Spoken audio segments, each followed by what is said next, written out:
Vamos a la palabra de nuestro Señor en la noche de hoy. Para ello les pido, por favor, que abran sus Biblias en primera carta del apóstol Pablo a los Tesalonicenses, capítulo número 1, versículo número 9 y 10. Vamos a leer primera de Tesalonicenses 1, del 9 al 10, porque ellos mismos cuentan todas estas partes de nosotros, la manera en que nos recibisteis y cómo os convertisteis de los ídolos a Dios para servir al Dios vivo y verdadero y esperar de los cielos a su Hijo, al cual resucitó de los muertos, a Jesús, quien nos libra de la ira venidera.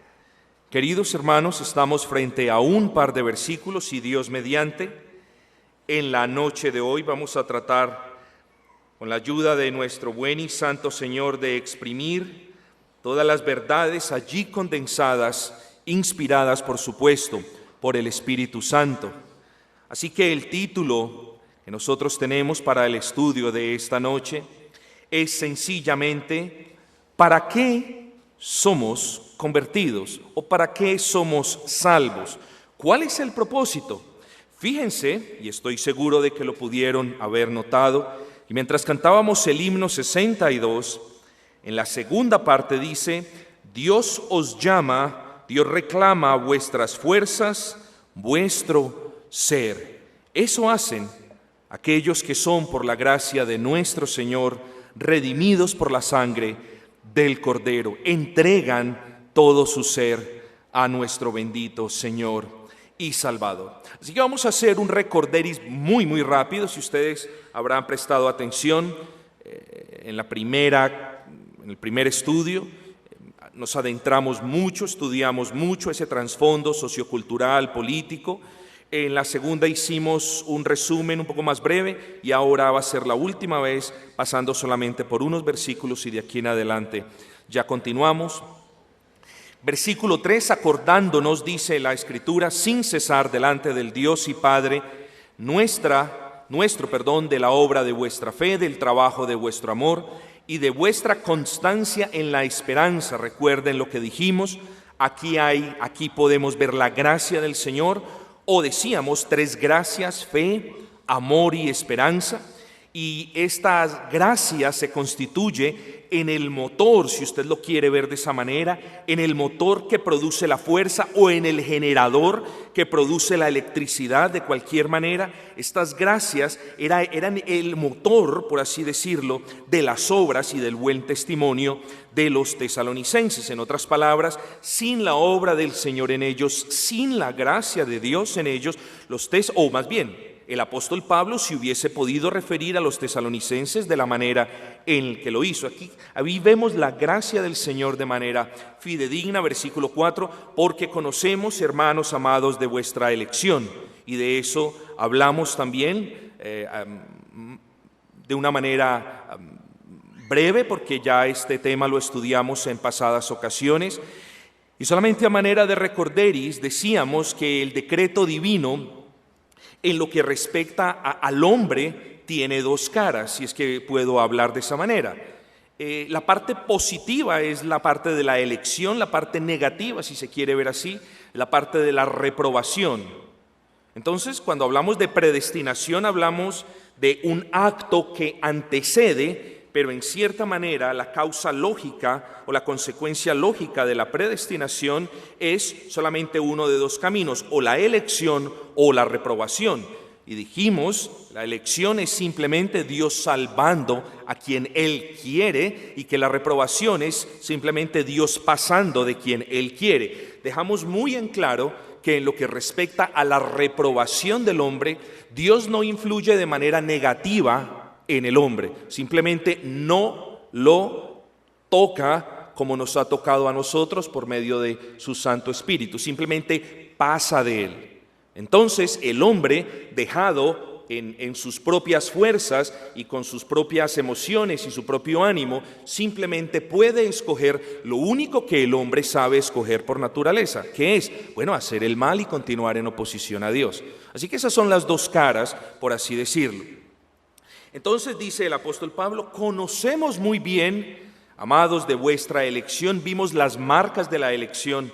O sea, vimos cómo el Espíritu Santo aplica el Evangelio a una persona, vimos cómo estas personas llegaron a ser, dice la palabra, dice el apóstol Pablo, imitadores del Señor, versículo 6, y vosotros vinisteis a ser, si ustedes se fijan en el tiempo de los verbos, es como si el apóstol se estuviese refiriendo, ustedes no eran, pero vinisteis a ser. ¿Por qué? Bueno, por supuesto, por la gracia del Señor que obraba en ellos. Habían recibido también la palabra del Señor.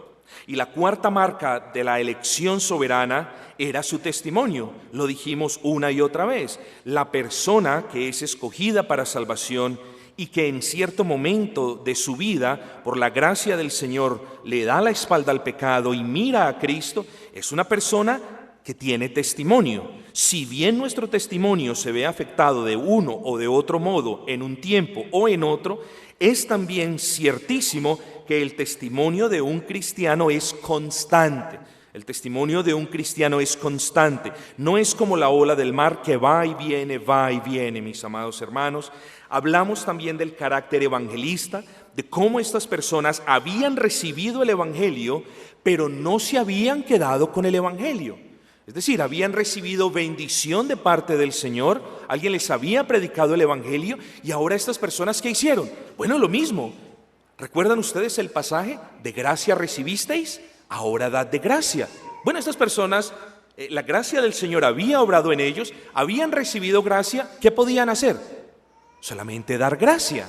Entonces se convirtieron, o muchas personas más allá de las provincias de Macedonia y de Acaya, escucharon la fe de estas personas y testificaron de cómo el Señor había obrado en ellos, y ellos también le dijeron a muchas otras personas cuál era el Dios vivo en el cual ellos debían haber confiado. Pero regresamos aquí, ahora ya llegamos al versículo 9. La semana pasada logramos hablar un poco al respecto del versículo 9, no mucho, quizás leímos el 10, no lo explicamos en detalle, pero yo creo que es menester hablar de estas cosas porque en estos dos versículos hay gran tesoro para nosotros, hay gran tesoro para los santos, para la iglesia del Señor. ¿Qué había sucedido, mis queridos hermanos? Bueno, había sucedido que ellos, dice, versículo 9, se habían convertido de los ídolos a Dios. Eso dice la segunda parte del versículo 9. Dice Pablo, ¿y cómo os convertisteis de los ídolos a Dios? Ahora, es necesario aclarar, y es necesario que todos nosotros lo tengamos en claro. Cuando el apóstol Pablo habla, y cuando en la Escritura se habla de vosotros os convertisteis, no significa de que ellos mismos hubieran sacado fuerzas para convertirse. No significa de que ellos mismos hubiesen tenido que hacer algo para ganar la conversión.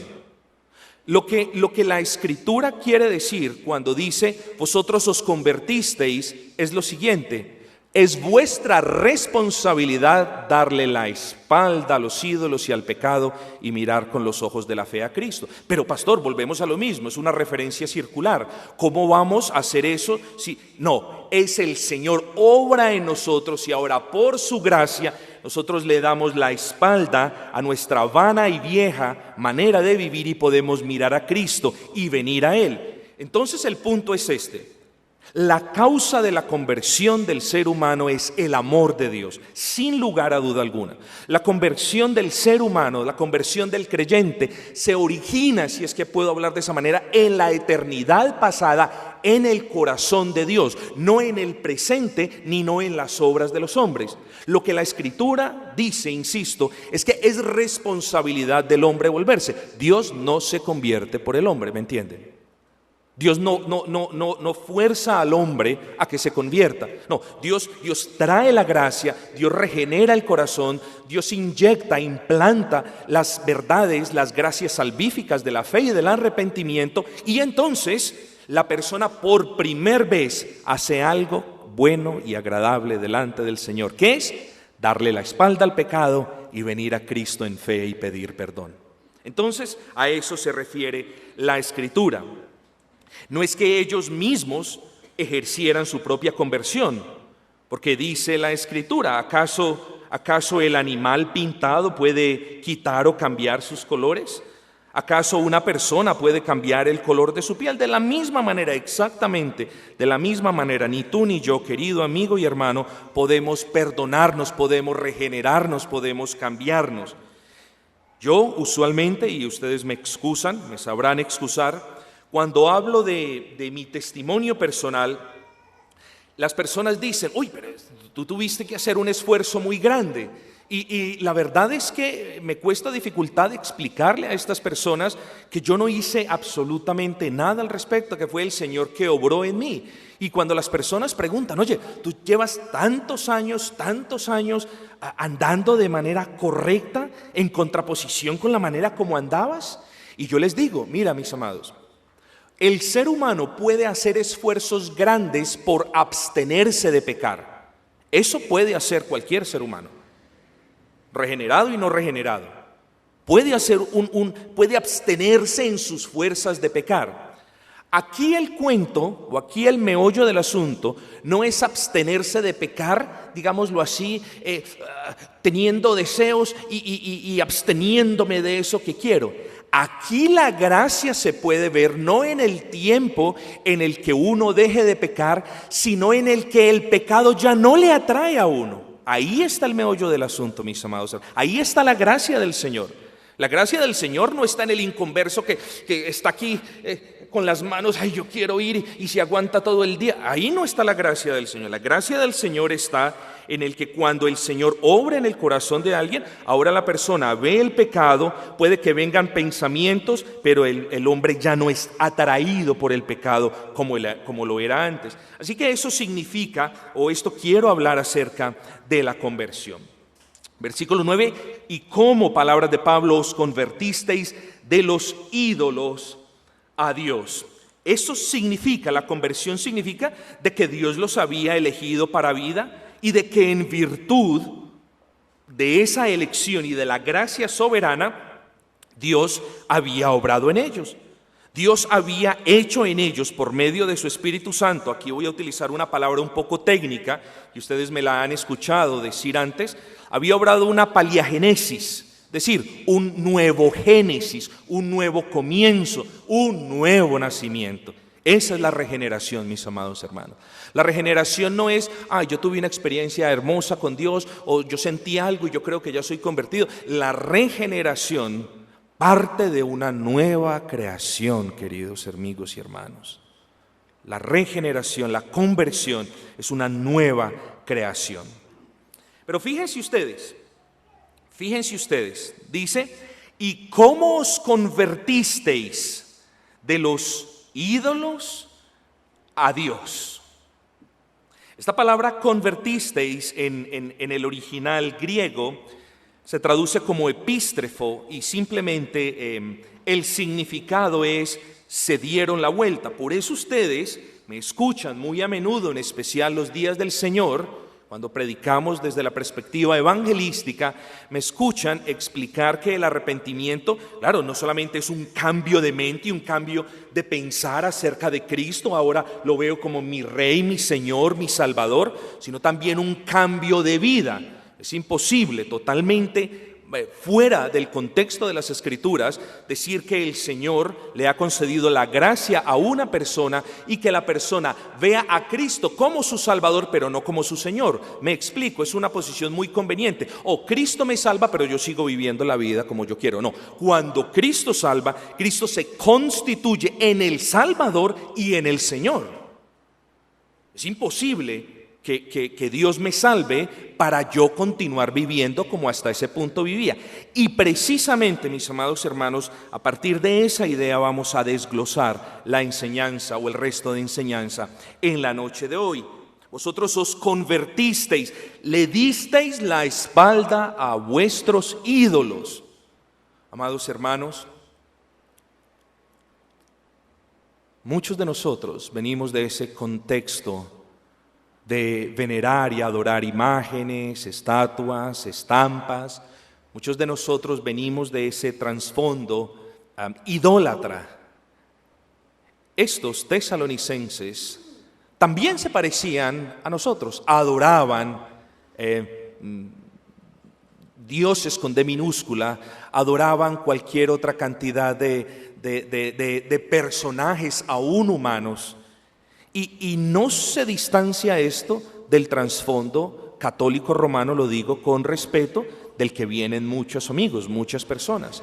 Fíjense en ustedes, la conversión de los ídolos a Dios solamente se pudo efectuar por la gracia del Señor. Solamente. Si es que nosotros hoy adoramos al Dios vivo, y si es que nosotros hoy por la gracia de Él podemos decir, sí, soy una persona salva, es por la gracia del Señor que le dimos la espalda a ese sistema idólatra, que le dimos la espalda a ese sistema no escritural y ahora miramos con los ojos de la fe a Cristo.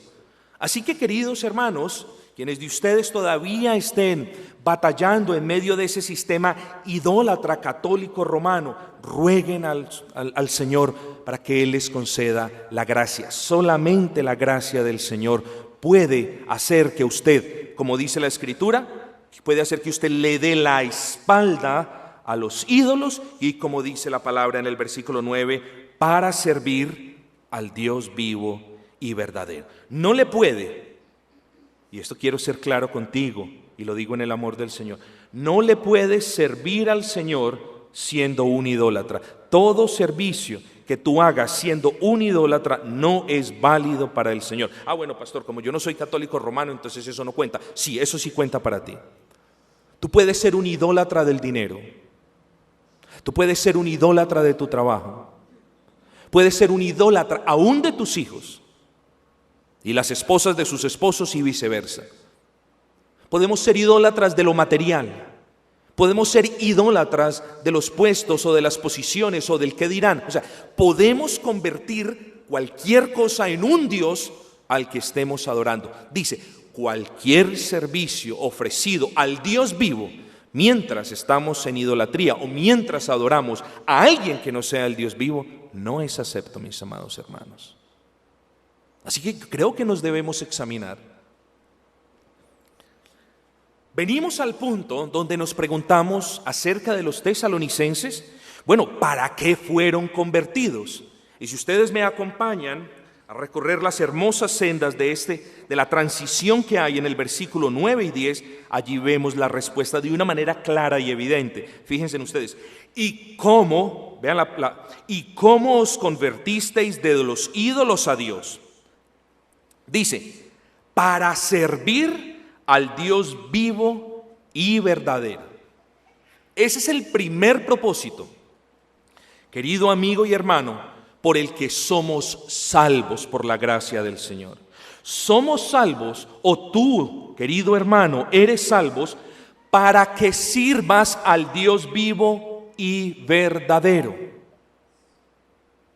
Además de honrar y glorificar el nombre de Dios, el primer propósito que vemos para el cual fuimos salvos es servir al Dios vivo y verdadero. ¿Lo ven aquí? Es claro. Dice, ¿y cómo os convertisteis de los ídolos al Dios vivo? ¿Para qué? ¿Para seguir andando en pos de los ídolos? ¿Ven el punto? ¿Cómo le diste la vuelta, le diste la espalda a los ídolos para convertirte al Dios vivo y seguir andando como al Dios vivo no le gusta? No, mis amados hermanos, escrituralmente es imposible que el Señor nos haya dado gracia para darle la espalda al sistema mundano, al sistema idólatra, y seguir viviendo de una manera mundana e idólatra. Es imposible, y quiero que noten el contexto claro. Pablo dice, fuisteis convertidos para servir al Dios vivo y verdadero. Así que si se te olvida toda la predicación en la noche de hoy, que no se te olvide que si tú eres un hijo del Señor, lo fuisteis para que muestres la gloria y la gracia del Señor, para que des testimonio, para que testifiques, por supuesto, pero no lo fuisteis para que seas un holgazán espiritual. Lo fuisteis para que sirvas al Dios vivo y verdadero. Ahora, quiero hablar un poco de ese verbo servir. Queridos hermanos, hay veces soy un poco claro, en unas ocasiones soy un poco duro, y hay veces hago comparaciones de las cuales nosotros quizás no nos agradan mucho, pues yo los hago, o yo lo hago, todo esto en el amor del Señor, y simplemente les quiero recordar algo. Muchas de las partes donde nosotros veníamos, y de hecho, muchas de las iglesias, no solo en esta ciudad, sino en este país y alrededor del mundo, que profesan ser cristianas, no sirven al Señor. Uy, pastor, no diga eso. Lo que están haciendo ellos es un activismo muy frecuente que ellos lo llaman servicio al Señor. Servicio al Señor no es hacer un bazar en la parte de afuera, no son hacer empanadas bailables en la parte de afuera, no es traer los libros que ya no se venden para venderlos en la parte de afuera. No, esas cosas no están en las Escrituras, y en virtud de que son contrarias al mandato del Señor, no son permitidas para nosotros. Entonces, servir al Señor no es estar activo en medio de haciendo una cosa o haciendo la otra. No, mis amados hermanos, servir al Señor, el verbo en el griego es duoleo. Y ustedes ya lo saben, yo creo que ya espero que lo relacionen. Hablábamos de duolos, es decir, de esclavo, de siervo. Bueno, este verbo duoleos está relacionado con la esclavitud. Bueno, pastor, pero usted sí aquí se descachó, porque ahora somos libres en Cristo. Oh, claro que sí somos libres en Cristo, pero somos libres del pecado, somos libres de la condenación, somos libres de la ira venidera de la cual Él nos salvó. Pero no somos libres para hacer lo que se nos venga en gana, mis amados. De hecho, Dios nos liberta del pecado para que gozosos y de manera voluntaria nos sometamos al señorío de Cristo como siervos y fieles esclavos. Ay, hermano, palabras duras para quien es rebelde.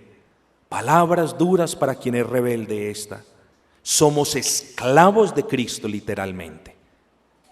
¿Cuándo ha visto usted, si es que usted se ha visto, la serie Raíces, donde este negro Kunta Kinte sufría? ¿Cuándo ha visto usted en la historia de la esclavitud, gracias al Señor, cuándo ha visto usted que un esclavo hacía lo que quería? Jamás, jamás. ¿Eso solamente se está viendo en las iglesias modernas? Yo soy esclavo de Cristo, pero hago lo que me da la gana. Yo soy esclavo de Cristo, pero no vengo al templo. Yo soy esclavo de Cristo, pero no hago ni... No, amados hermanos. Dice, para servir, es decir, para someteos gozosa voluntariamente a Cristo y a su señorío, queridos hermanos.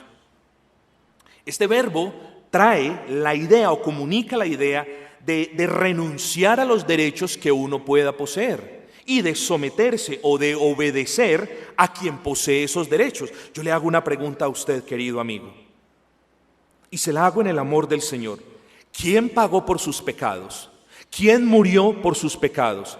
¿Quién fue el propicio? ¿Quién vivió de la manera correcta para imputar la justicia? ¿Quién sació la ira de Dios? ¿Quién fue propicio a la ira de Dios? ¿Quién fue? Bueno, la persona o el nombre que ustedes respondan es quien tiene derecho sobre usted. Bueno, la Escritura dice que fue Cristo. Por lo tanto, mis amados hermanos, somos esclavos de Cristo. Fuimos convertidos de los ídolos, le dimos la espalda por la gracia del Señor a los ídolos. Ahora somos convertidos a Cristo, al Dios vivo, y le servimos a Él. Ahora, quiero hablar un poco de esas áreas de servicio. Sin lugar a dudas, hablamos de nuestras casas, de nuestra sociedad y de nuestras iglesias. Pues solamente mencionar 3 círculos.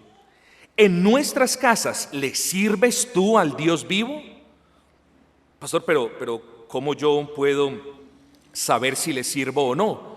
Bueno, ¿estás promoviendo el evangelio en tu casa? ¿Estás viviendo de una manera piadosa en tu casa? Los varones, las cabezas del hogar, se sientan con sus esposas a promover la piedad, a tener los devocionales. ¿Eso están haciendo? De esa manera nosotros servimos en casa al Dios vivo. Las madres con sus hijos o con sus hijas, ¿se sientan con sus hijos o con sus hijas a dialogar de la grandeza de nuestro Señor? ¿Eso están haciendo? Bueno, de esa manera servimos al Dios vivo. Solamente por mencionar algunas, porque tengo bastante que decir en la noche de hoy. En nuestra sociedad, bueno, siendo de buen testimonio.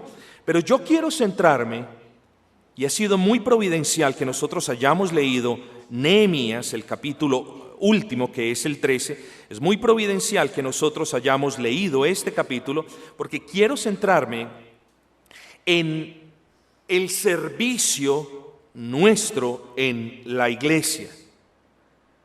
Y solamente en virtud del tiempo limitado que tenemos, quiero centrarme o enfocarme en tres aspectos de ese servicio. Pablo dice, de la manera como nos recibisteis y os convertisteis de los ídolos a Dios.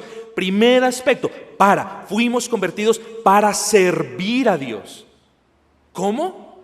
Bueno, adorando a Dios es una manera de servirle. Hay otra manera de servirle que yo siempre me debato si la toco o no, pero lo que diga la palabra, eso dice la palabra, mis amados hermanos. Así que yo no tengo opción si decirlo o no decirlo, creo que lo debo decir. Y otro punto de servicio a Dios son las ofrendas. Ese es otro punto de manifestar el señorío de Cristo sobre nuestras vidas.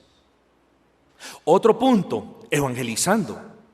Así que tenemos, y vamos a considerar estos tres puntos de una manera breve: adorando al Señor, orando. La adoración incluye muchas cuestiones, pero estoy haciendo énfasis a la adoración en el culto público a Dios. En segunda instancia voy a tocar el tema de las ofrendas como una manera de servicio a Dios. Y en tercero voy a hablar del evangelismo. Pero de estos tres puntos, mis hermanos, debemos seguir, o más bien, estas tres maneras de servicio se deben sujetar a varios parámetros para que sean totalmente escriturales o para que sean válidas. En primera instancia, se deben sujetar a la palabra. El servicio a Dios se debe sujetar a la palabra. La adoración se debe sujetar a la palabra. Por eso nosotros insistimos una y otra vez que la adoración a Dios está totalmente regulada por la palabra del Señor y no hay espacio para la creatividad humana. Pastor, y entonces el hombre que es músico o el hombre que es artista siga siendo músico y siga siendo artista. Todas esas cosas las puede hacer en el ámbito secular. En el ámbito de la iglesia solamente podemos hacer lo que Dios nos manda en su palabra. Así que una manera de servir a Dios es adorar a Dios, pero sujeto a la palabra. Esta adoración debe hacerse también con gozo. El servicio al Señor debe siempre ofrecerse con gozo, debe siempre ser sincero, debe siempre buscar la satisfacción divina y debe ser abnegado. Entonces consideremos estos tres puntos. La adoración debe sujetarse a la palabra. La adoración debe ofrecerse con gozo, no como lo hacíamos antes, mis amados hermanos. Antes la batería comenzaba a sonar, la trompeta, el shofar y cualquier otro instrumento, y entraba en nosotros ese emocionalismo y comenzábamos a saltar y perdíamos el control y hasta la razón. Ahora nosotros, de manera inteligente, por la gracia del Señor, adoramos, ofrecemos adoración al Dios vivo con gozo. ¿Con gozo por qué? Bueno, gozo en medio de la dificultad porque Dios nos ha salvado. Gozo independiente de las circunstancias porque Él ha tendido su mano, su diestra de poder y nos ha sacado de la esclavitud. Pero también debe hacerse de manera sincera, queridos hermanos. Debe buscar la adoración a Dios. No es, voy a dejarlo muy en claro, la adoración a Dios no es acerca de ti. No es acerca del ritmo que quieras, no es acerca del tipo que te guste. La adoración toda es acerca de Dios y de lo que a Él le gusta, por así decirlo, mis amados hermanos. Así que en la adoración a Dios debemos siempre buscar la aprobación divina antes de ese himno no me gusta, ese salmo no me gusta, esa música ahí no tiene esto. No, mis amados hermanos. La adoración a Dios como manera de servicio al Señor debe buscar siempre la aprobación divina. La ofrenda es una manera de servir al Señor, sin lugar a dudas. Ahora, la ofrenda debe sujetarse a la palabra del Señor. Hoy no hay diezmos, porque sabemos que para comenzar los diezmos no eran en dinero, los diezmos eran en especie, en cuestiones de uvas, en cuestiones de líquidos, en cuestiones de granos y de estas cuestiones. Así que, mis amados hermanos, hoy no es el diezmo, debemos hacerlo conforme a lo que dice la palabra. ¿Qué dice la palabra de cómo usted y yo debemos servir al Dios vivo? Bueno, pensemos. Antes le servíamos a los ídolos y dábamos todo lo que los ídolos nos pidieran. Ahora el Señor nos ha traído y hemos creído en Cristo y debemos servir al Señor por medio de nuestras ofrendas conforme a la palabra. ¿Qué dice? Cada uno de su corazón ofrende, dé conforme lo que el Señor ponga en él. No hay una medida específica, queridos hermanos. Ahora, no tome la actitud católico-romana de voy a sacar de mi bolsillo lo que me sobre. Eso son limosnas. Eso es decirle, sabes, Dios, yo te doy esto.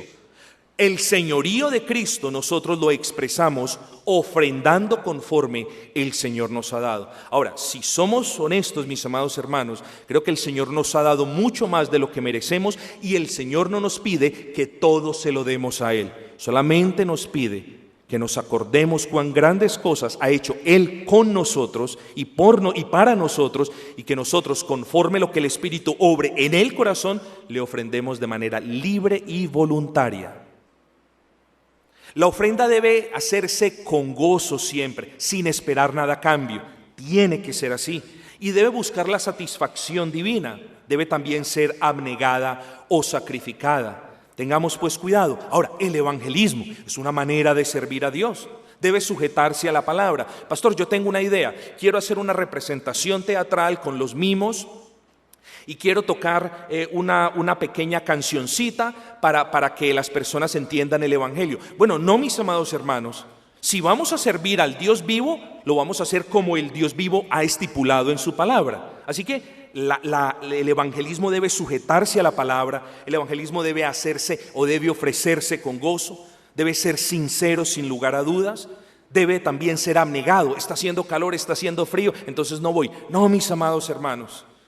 Hubo hermanos que se fueron abnegados y se sacrificaron por presentarnos, proclamarnos el evangelio. Yo creo que nosotros debemos hacer exactamente lo mismo. Entonces hablamos de que fuimos salvos para servir al Dios vivo y dijimos que al Dios vivo le servimos en todas las áreas de nuestras vidas. En el área personal, en el área laboral, en el área familiar, en el aspecto social y también, sin lugar a dudas, en la iglesia. Y hablamos de 3 maneras de cómo servíamos al Señor en la iglesia, y esas maneras se deben sujetar a la palabra. Ese servicio debe ser con gozo, debe ser sincero, debe buscar la gloria del Señor y debe ser abnegado. Pero fuimos salvos, continuemos leyendo, fuimos salvos no solo para servir al Dios vivo y verdadero, sino que miren allí, y para esperar de los cielos a su Hijo. Fuimos salvos para esperar de los cielos a su Hijo. ¿Cómo esperamos? Y esto es algo de lo que quizás no hablamos muy a menudo. ¿Cómo esperamos? ¿Cómo esperamos al Señor Jesucristo? Con paciencia, mis amados hermanos. Es lo primero que yo les quiero recordar. A Cristo el pueblo le espera con paciencia. Es muy, muy triste cuando tú ves a una oveja del Señor diciendo, ¿cuándo viene Cristo?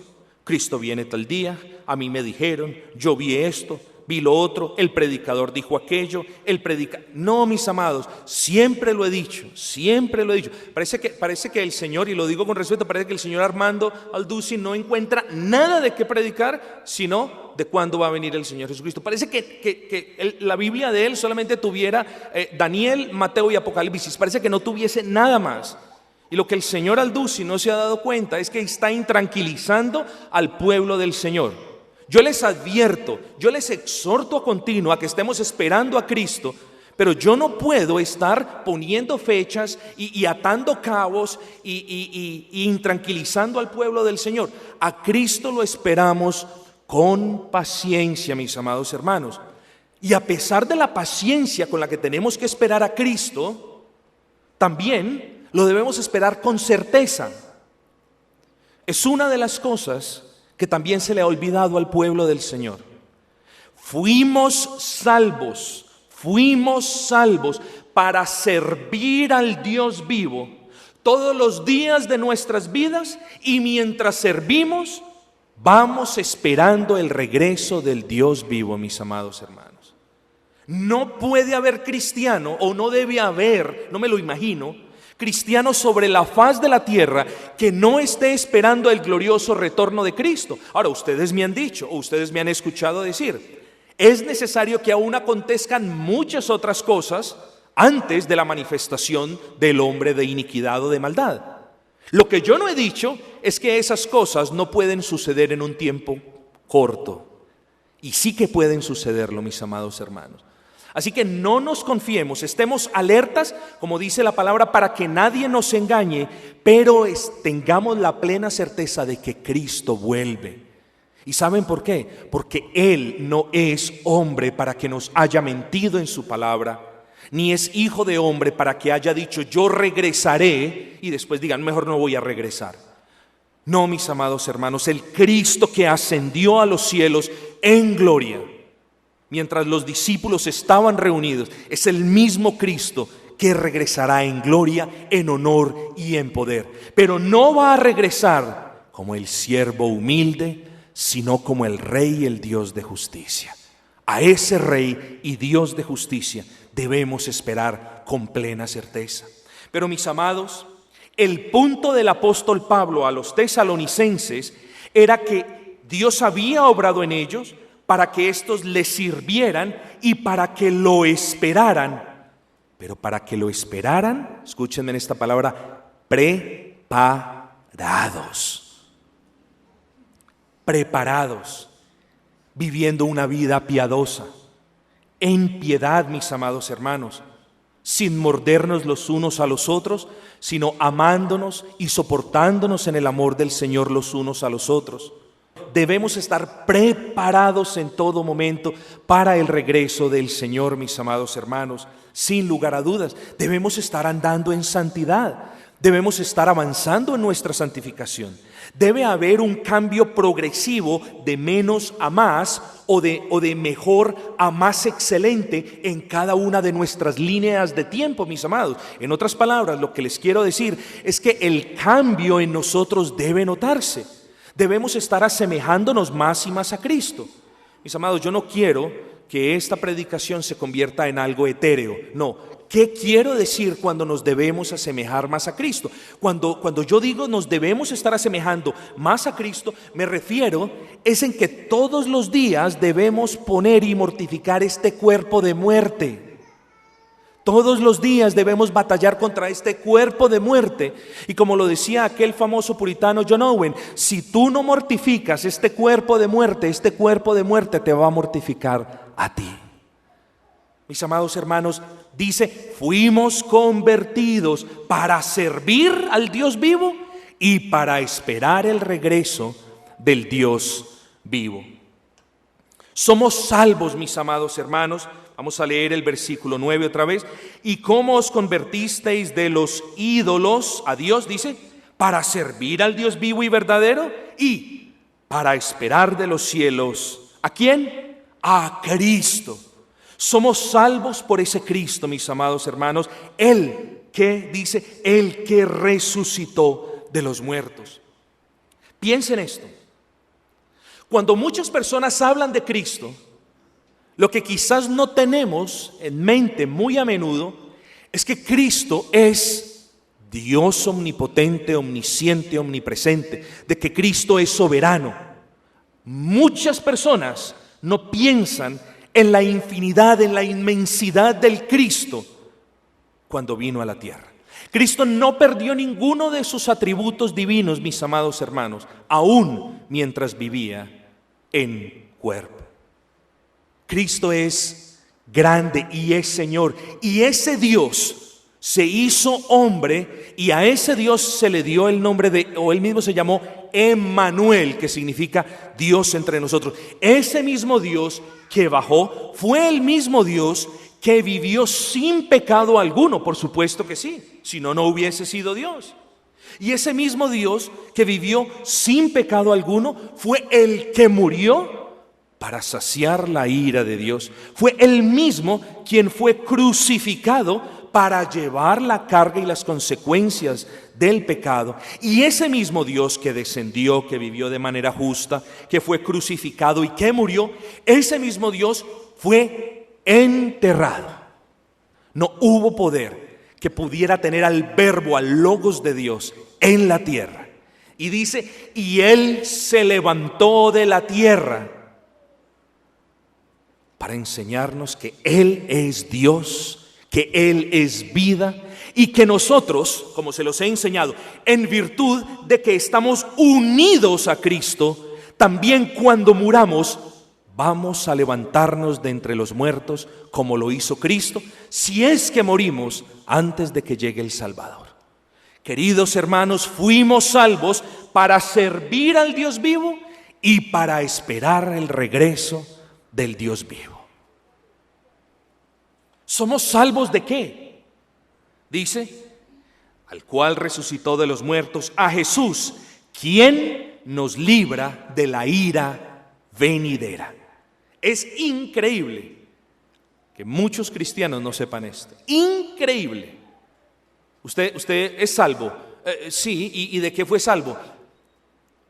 Yo no sé. Amados, fuimos salvos de la ira venidera. ¿Quiénes son salvos de la ira venidera? El contexto es evidente. ¿Quiénes son salvos? ¿Quiénes se convirtieron de los ídolos al Dios vivo? A ellos Cristo libró de la ira venidera. Amados hermanos, nosotros fuimos receptores de la gracia del Señor. Piense en eso. Piense cuán inmerecido es que el Dios vivo, perfecto, santo, puro, lleno de amor, te haya escogido para salvación. Piensa en eso por un instante. Piensa en el hecho de que si Dios te llamó de las tinieblas a la luz admirable de Cristo, no lo hizo para que tú fueses un holgazán, lo hizo para que con todo tu corazón y con todas tus fuerzas le amases y le sirvieses. Pero también lo hizo para que estés esperando el glorioso retorno. Sería muy, muy triste, repito, sería muy triste si es que el Señor nos salva y si es que nosotros estamos viviendo de una manera no aplicada a la palabra. Amados, en virtud de que Cristo regresa, seamos nosotros cuidadosos en lo que decimos, en lo que pensamos, en la manera como nos expresamos y en lo que hacemos, mis amados.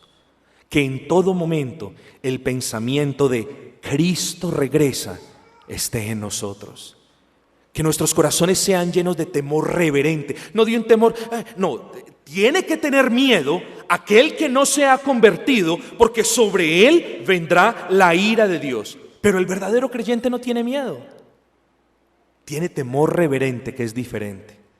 El verdadero creyente teme defraudar al Señor. El verdadero creyente teme desobedecer la palabra. El verdadero creyente, aun cuando el verdadero creyente peca y comete un acto de rebeldía en contra del Señor, se compunge profunda y sinceramente, mis amados hermanos.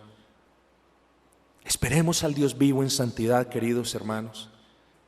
Mientras que Él llega, vivamos en santidad, vivamos en gozo, vivamos en servicio, vivamos en amor, vivamos en obediencia a la palabra. Pero es evidente que en este primer capítulo de Pablo a los tesalonicenses, Pablo dice, vosotros, es evidente de que Dios os escogió para vida eterna. Y es evidente de que Él les concedió la gracia y ustedes entonces dejaron de adorar a esos ídolos y ahora adoran al verdadero y vivo Dios.